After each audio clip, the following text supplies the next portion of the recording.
Hi friends, welcome back to Meghana's kitchen. ಇವತ್ತಿನ recipe soya chops. ಮನೇಲೇನೆ ಸುಲಭವಾಗಿ ರುಚಿಯಾಗಿ ಸೋಯಾ ಚಾಪ್ಸ್ನ ಮಾಡ್ಕೊಳ್ಬೋದು.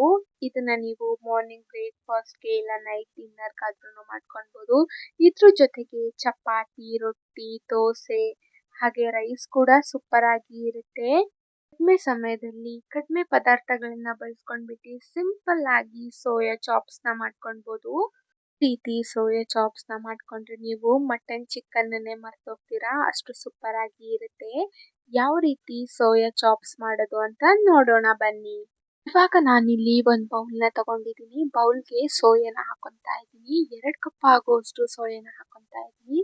ಸೋಯಾನ ನಾವಿಲ್ಲಿ ಚೆನ್ನಾಗಿ ನೆನೆಸ್ಕೊಳ್ಬೇಕಾಗುತ್ತೆ. ಒಂದು 20 ನಿಮಿಷ ನೀರನ್ನು ಹಾಕೊಂಡು 20 ಮಿನಿಟ್ಸ್ ನೆನೆಯೋದಕ್ಕೆ ಬಿಡ್ತಾ ಇದ್ದೀನಿ. ನಿಮ್ಮ ಹತ್ರ ಟೈಮ್ ಇಲ್ಲ ಅಂತ ಅಂದರೆ ನೀವು ಬಿಸಿನೀರನ್ನ ಕಾಯಿಸ್ಕೊಂಡ್ಬಿಟ್ಟು ಹಾಕೊಳ್ಬೋದು. ಬೇಗನೆ ಸೋಯಾ ನೆನೆಯುತ್ತೆ. ಹಾಗಾಗಿ ಇದನ್ನು ನಾವು ಸೈಡ್ಗೆ ಎತ್ತಿಟ್ಕೊಳ್ಳೋಣ.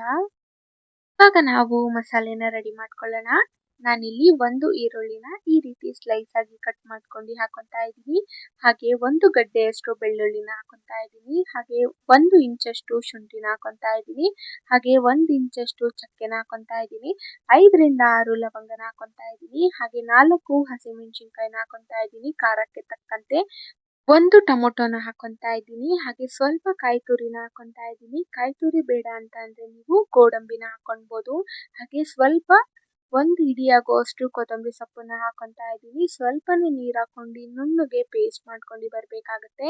ನೋಡ್ಬೋದು, ನಾನಿಲ್ಲಿ ಪೇಸ್ಟ್ ಮಾಡ್ಕೊಂಡು ಬಂದಿದ್ದೀನಿ. ಈ ರೀತಿ ನುಣ್ಣಗೆ ಪೇಸ್ಟ್ ಆದರೆ ಸಾಕು. ಯಾವುದೇ ರೀತಿ ತರಿಯಾಗಿ ಪೇಸ್ಟ್ ಮಾಡ್ಕೊಂಡು ಬರಬೇಡಿ. ಈ ರೀತಿ ಸ್ಮೂತ್ ಆಗಿ ಪೇಸ್ಟ್ ಮಾಡ್ಕೊಂಡು ಇಟ್ಕೊಳ್ಬೇಕಾಗುತ್ತೆ. ಇದನ್ನ ನಾವು ಒಂದು ಬೌಲಿಗೆ ಟ್ರಾನ್ಸ್ಫರ್ ಮಾಡ್ಕೊಂಡು ಇಟ್ಕೊಳ್ಬೇಕಾಗತ್ತೆ. ನೋಡ್ಬೋದು, ಈ ರೀತಿ ಪೇಸ್ಟ್ ಆದರೆ ಸಾಕು. ಇದನ್ನ ನಾವು ಸೈಡ್ಗೆ ಎತ್ತಿಟ್ಕೊಳ್ಳೋಣ. ಇವಾಗ ನಾವು ಸೋಯಾ ಚಾಪ್ಸ್ನ ರೆಡಿ ಮಾಡ್ಕೊಳ್ಳೋಣ. ನಾನಿಲ್ಲಿ ಬಾಣಲಿನ ತಗೊಂಡಿದ್ದೀನಿ. ಬಾಣಲಿಗೆ ಒಂದು 5 ರಿಂದ 6 ಟೇಬಲ್ ಸ್ಪೂನ್ ಅಷ್ಟು ಎಣ್ಣೆನ ಹಾಕೊತಾ ಇದ್ದೀನಿ. ಎಣ್ಣೆ ಸ್ವಲ್ಪ ಬಿಸಿ ಆದಮೇಲೆ ಈರುಳ್ಳಿನ ಹಾಕೊತಾ ಇದ್ದೀನಿ. ನಾನಿಲ್ಲಿ 1 ಈರುಳ್ಳಿನ ತಗೊಂಡಿದ್ದೀನಿ. ಈ ರೀತಿ ಚಿಕ್ಕದಾಗಿ ಕಟ್ ಮಾಡ್ಕೊಂಡು ಹಾಕೊತಾ ಇದ್ದೀನಿ. ಈರುಳ್ಳಿ ಚೆನ್ನಾಗಿ ಹಸಿ ವಾಸನೆ ಎಲ್ಲ ಹೋಗಿ ಬ್ರೌನ್ ಆಗೋ ತನಕ ಚೆನ್ನಾಗಿ ಫ್ರೈ ಮಾಡ್ಕೊಳ್ಬೇಕಾಗುತ್ತೆ. ಸ್ವಲ್ಪ ಬ್ರೌನ್ ಆಗಬೇಕು, ಜಾಸ್ತಿ ಬೇಡ. ಈ ರೀತಿ ಚೆನ್ನಾಗಿ ಫ್ರೈ ಮಾಡ್ಕೊಳ್ಬೇಕು. ಹಸಿ ವಾಸನೆ ಹೋಗೋ ತನಕ ಒಂದು 5 ಮಿನಿಟ್ಸು ಚೆನ್ನಾಗಿ ಫ್ರೈ ಮಾಡ್ಕೊಂಡ್ರೆ ಸಾಕು. ನೋಡ್ಬೋದು, ಈ ರೀತಿ ಹಸಿ ವಾಸನೆ ಎಲ್ಲ ಹೋಗಿ ಬ್ರೌನ್ ಆಗಿದೆ. ಇಷ್ಟ ಆದರೆ ಸಾಕು. ಇದಕ್ಕೆ ನಾವು ಮಸಾಲೆನ ರೆಡಿ ಮಾಡ್ಕೊಂಡಿದ್ವಲ್ಲ, ಆ ಮಸಾಲೆನ ಹಾಕೊತಾ ಇದ್ದೀನಿ. ಮಸಾಲೆ ಕಂಪ್ಲೀಟ್ ಆಗಿ ಹಸಿ ವಾಸನೆ ಎಲ್ಲ ಹೋಗಿ ಚೆನ್ನಾಗಿ ಫ್ರೈ ಮಾಡ್ಕೊಳ್ಬೇಕಾಗತ್ತೆ. ಯಾವುದೇ ರೀತಿ ನೀರು ಹಾಕೊಂಡಿಲ್ದಂಗೆ ಫಸ್ಟಿಗೆ ಮಸಾಲೆನ ಫ್ರೈ ಮಾಡ್ಕೊಂಡು ಆಮೇಲೆ ನಾವು ಇದಕ್ಕೆ ನೀರನ್ನ ಸೇರಿಸ್ಕೊಳ್ಬೇಕಾಗತ್ತೆ. ನೋಡ್ಬೋದು, ನಾನಿಲ್ಲಿ ಹಾಗೇನೆ ಹಸಿ ವಾಸನೆ ಹೋಗೋ ತನಕ ಒಂದು 3 ರಿಂದ 4 ನಿಮಿಷ ಚೆನ್ನಾಗಿ ಫ್ರೈ ಮಾಡ್ಕೊತಾ ಇದ್ದೀನಿ. ಈ ರೀತಿ ಫ್ರೈ ಮಾಡ್ಕೊಂಡು ಮಸಾಲೆ ಸ್ವಲ್ಪ ಕುದಿ ಬರಬೇಕು, ಅಲ್ಲಿ ತನಕ ಚೆನ್ನಾಗಿ ಫ್ರೈ ಮಾಡ್ಕೊಳ್ಬೇಕಾಗತ್ತೆ. ನೋಡ್ಬೋದು, ಈ ರೀತಿ ಕುದಿ ಬರ್ತಾ ಇದೆ ಅಂದಾಗ ಚೆನ್ನಾಗಿ ಇದನ್ನ ಮಿಕ್ಸ್ ಮಾಡ್ಕೊಂಡು ಇಟ್ಕೊಳ್ಬೇಕಾಗತ್ತೆ. ಈ ರೀತಿ ಮಿಕ್ಸ್ ಮಾಡ್ಕೊಂಡು ಇಟ್ಕೊತಾ ಇದ್ದೀನಿ. ನೋಡ್ಬೋದು, ಈ ರೀತಿ ಚೆನ್ನಾಗಿ ಕುದಿ ಬರಬೇಕು. ಈ ರೀತಿ ಆದರೆ ಸಾಕು. ಇದಕ್ಕೆ ನಾವು ಮಸಾಲೆ ತೊಳೆದಿರೋ ನೀರನ್ನ ಹಾಕೊತಾ ಇದ್ದೀನಿ. ನೀರು ಎಷ್ಟು ಬೇಕಷ್ಟು ನೋಡ್ಕೊಂಡ್ಬಿಟ್ಟು ಹಾಕೊಳ್ಳಿ. ಸ್ವಲ್ಪ ಚಾಪ್ಸು ಗಟ್ಟಿನೇ ಇರಬೇಕು. ಹಾಗಾಗಿ ನಾನಿಲ್ಲಿ ಸ್ವಲ್ಪನೇ ನೀರು ಹಾಕೊತಾ ಇದ್ದೀನಿ. ನೋಡ್ಬೋದು, ಈ ರೀತಿ ನೀರನ್ನ ಹಾಕೊಂಡು ಈ ರೀತಿ ಚೆನ್ನಾಗಿ ಮಿಕ್ಸ್ ಮಾಡ್ಕೊಳ್ಬೇಕಾಗತ್ತೆ. ಈ ರೀತಿ ಚೆನ್ನಾಗಿ ಮಿಕ್ಸ್ ಮಾಡ್ಕೊಂಡು ರುಚಿಗೆ ತಕ್ಕಷ್ಟು ಉಪ್ಪನ್ನ ಹಾಕೊತಾ ಇದ್ದೀನಿ. ಈ ರೀತಿ ಉಪ್ಪನ್ನು ಹಾಕೊಂಡು ಚೆನ್ನಾಗಿ ಮಿಕ್ಸ್ ಮಾಡ್ಕೊಳ್ಬೇಕಾಗತ್ತೆ. ಈ ರೀತಿ ಮಿಕ್ಸ್ ಮಾಡ್ಕೊಂಡಾದ್ಮೇಲೆ ಇದನ್ನ ನಾವು ಒಂದು 10 ರಿಂದ 15 ನಿಮಿಷ ಚೆನ್ನಾಗಿ ಕುದಿಯೋದಕ್ಕೆ ಬಿಡಬೇಕಾಗುತ್ತೆ. ಈ ರೀತಿ ಕುದಿ ಸ್ಟಾರ್ಟ್ ಆಗ್ತಿದೆ ಅಂದಾಗ ಕ್ಲೋಸ್ ಮಾಡಿ ಬಿಡ್ತಾ ಇದ್ದೀನಿ. ನೋಡ್ಬೋದು, ಏನು ಆವಾಗಲೇ ಸೋಯಾನ ನೆನೆಯೋದಕ್ಕೆ ಬಿಟ್ಟಿದ್ವೋ, ನೋಡ್ಬೋದು ಸೋಯಾ ನೆಂದಿದೆ. ಈ ರೀತಿ ಸೋಯಾನ ಚೆನ್ನಾಗಿ ನೆನೆಸ್ಕೊಳ್ಬೇಕಾಗತ್ತೆ. 20 ನಿಮಿಷ ಆದರೆ ಸಾಕು, ಸೋಯಾ ಕರೆಕ್ಟಾಗಿ ನೆಂದಿರುತ್ತೆ. ಇದನ್ನ ನಾವು 2-3 ಸತಿ ಇವಾಗ ಫ್ರೆಶ್ ವಾಟರಲ್ಲಿ ಚೆನ್ನಾಗಿ ವಾಶ್ ಮಾಡ್ಕೊಂಡು ಬರಬೇಕಾಗತ್ತೆ. ವಾಶ್ ಮಾಡ್ಕೊಂಡು ನೀರನ್ನೆಲ್ಲ ಬಸ್ಕೊಂಡ್ಬಿಟ್ಟು ತಗೊಂಡು ಬರಬೇಕಾಗತ್ತೆ. ನೀರನ್ನೆಲ್ಲ ಚೆನ್ನಾಗಿ ಬಸ್ಕೊಳ್ಬೇಕು. ನೋಡ್ಬೋದು, ನಾನಿಲ್ಲಿ ನೀರನ್ನೆಲ್ಲ ಬಸ್ಕೊಂಡು ಸೋಯಾನ ಹಿಂಡ್ಕೊಂಡ್ಬಿಟ್ಟು ತಗೊಂಡು ಬಂದಿದ್ದೀನಿ. ಯಾವುದೇ ರೀತಿ ಸೋಯಾದಲ್ಲಿ ನೀರು ಇರಬಾರ್ದು, ಆ ರೀತಿ ಚೆನ್ನಾಗಿ ಹಿಂಡಿ ತಗೊಂಡು ಬರಬೇಕಾಗತ್ತೆ. ನೋಡ್ಬೋದು ವಿಡಿಯೋದಲ್ಲಿ, ಈ ರೀತಿ ಆದರೆ ಸಾಕು. ನಾವು ಸೈಡಿಗೆ ಎತ್ತಿಟ್ಕೊಳ್ಳೋಣ.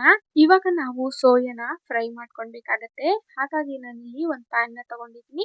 ಪ್ಯಾನ್ಗೆ ಒಂದು 3 ಟೇಬಲ್ ಸ್ಪೂನ್ ಅಷ್ಟು ಎಣ್ಣೆನ ಹಾಕೊತಾ ಇದ್ದೀನಿ. ಹಾಗೆ 1 ಸ್ಪೂನ್ ಅಷ್ಟು ಅರಿಶಿನ ಪುಡಿನ ಹಾಕೊತಾ ಇದ್ದೀನಿ. ಹಾಗೆ ರುಚಿಗೆ ತಕ್ಕಷ್ಟು ಉಪ್ಪನ್ನ ಹಾಕೊತಾ ಇದ್ದೀನಿ.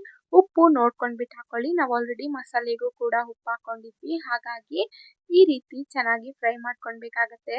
ಅರಿಶಿನ ಎಣ್ಣೆ ಎಲ್ಲ ಕರೆಕ್ಟಾಗಿ ಸೋಯಾಗೆ ಹತ್ತಬೇಕು. ನೋಡ್ಬೋದು ಈ ರೀತಿ ಚೆನ್ನಾಗಿ ಫ್ರೈ ಮಾಡ್ಕೊಳ್ಬೇಕು. ಈ ರೀತಿ ಫ್ರೈ ಮಾಡ್ಕೊಳ್ಳೋದ್ರಿಂದ ಟೇಸ್ಟ್ ಕೂಡ ಸೂಪರ್ ಆಗಿ ಇರುತ್ತೆ. ಹಾಗಾಗಿ ಸೋಯಲ್ಲಿ ನೀರಿನಂಶ ಇದ್ರೆ ಅದೆಲ್ಲ ಹೋಗುತ್ತೆ. ಹಾಗಾಗಿ ಈ ರೀತಿ ಚೆನ್ನಾಗಿ ಫ್ರೈ ಮಾಡ್ಕೊಂಡು ಇಟ್ಕೊಳ್ಬೇಕಾಗತ್ತೆ. ನೋಡ್ಬೋದು ಒಂದು 5 ಮಿನಿಟ್ಸು ಫ್ರೈ ಮಾಡ್ಕೊಂಡು ಇಟ್ಕೊಂಡ್ರೆ ಸಾಕು. ಇದನ್ನ ನಾವು ಸೈಡ್ಗೆ ಎತ್ತಿಟ್ಕೊಳ್ಳೋಣ.